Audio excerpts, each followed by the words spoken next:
Hi everyone, and welcome to another episode of The Kaz. Today I'm going to be showing you the haul that my family got when we went to the train show at the Polish Community Center in Albany on Washington Avenue Extension. There were a lot of vendors there. There were a lot of, my 5-year-old counted 5 setups. There were 3 large setups. There was a vendor there that had a little Christmas tree with a train going around the bottom of it. He also had this little trolley slash fire train car that would go back and forth on a straight piece of track, hit one end, and then go back to the other end and hit that end and go back and forth on it. There were not as many train layouts as there are at the Glens Falls, South Glens Falls, Hudson Falls train show that we usually go to in December. But still, there were a lot of things for kids to see. There were a lot of really happy kids there looking at the trains and looking at the layouts and setups and looking at the vendors, what the vendors had to sell. What I'm going to show you is what we got. So the first thing that I got from a vendor, it was from a model railroad society in the Albany area. Along with trains, they were selling in a box these pieces of track.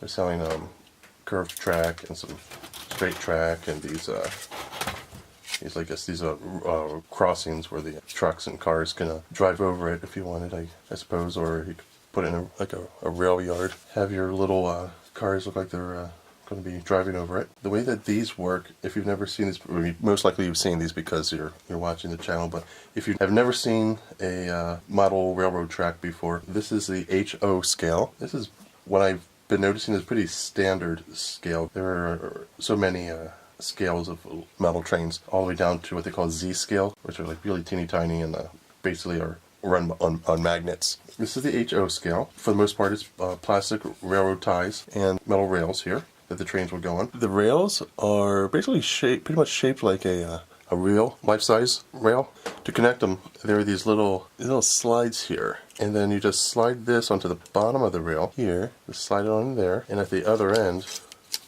show this one. These are 2 that are already done here.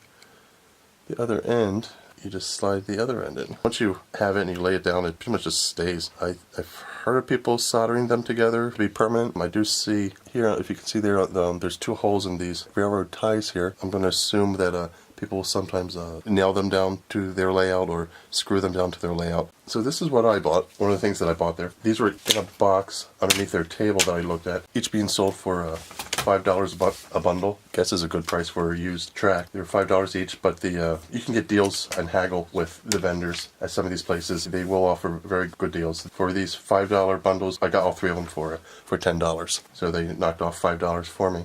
But all that they are pretty much just basically plastic and little strips of metal here. It's not like if you get a used one, as long as it's not bent or broken, I don't really see the point of buying. Without being as much of a modeler as some of you probably out there are, I don't see the point of buying new ones when you can just go to a train show and buy used ones at a very cheap price. The next thing that we bought, my wife bought from a vendor, a building and a bridge that will go over the layout here. Very simple plastic crossover bridge. This looks a little grayer than this. It looks like it's, I'm not sure if it's painted or maybe the stairs are the same, but it's a little grayer and the railings don't match up as much, but it's not really all that noticeable. I mean, I'm not that picky about it. My son wanted it. This one looks like it's actually matches to this model. This one looks like it may have had maybe the same stairs, but the railing here looks like it's a bit different. It doesn't have the crisscross X here.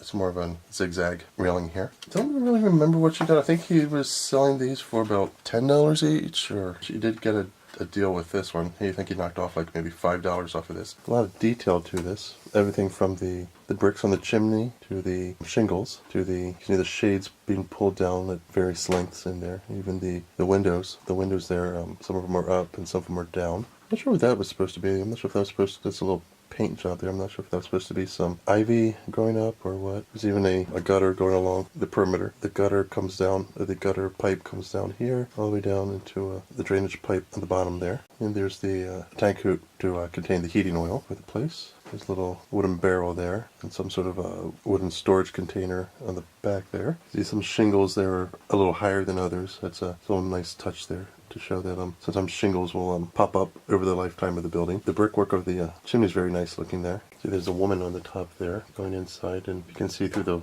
the window there, it says, I can't really see the first E, but it says employees only. There's a little lamp there next to the window. See a couple of shades there. Some of them are drawn, some of them are a little cockeyed there. Looks like that This one right here is a broken one next to the open window there. Gutter pipe coming down there. It looks like there's a shade there that's torn.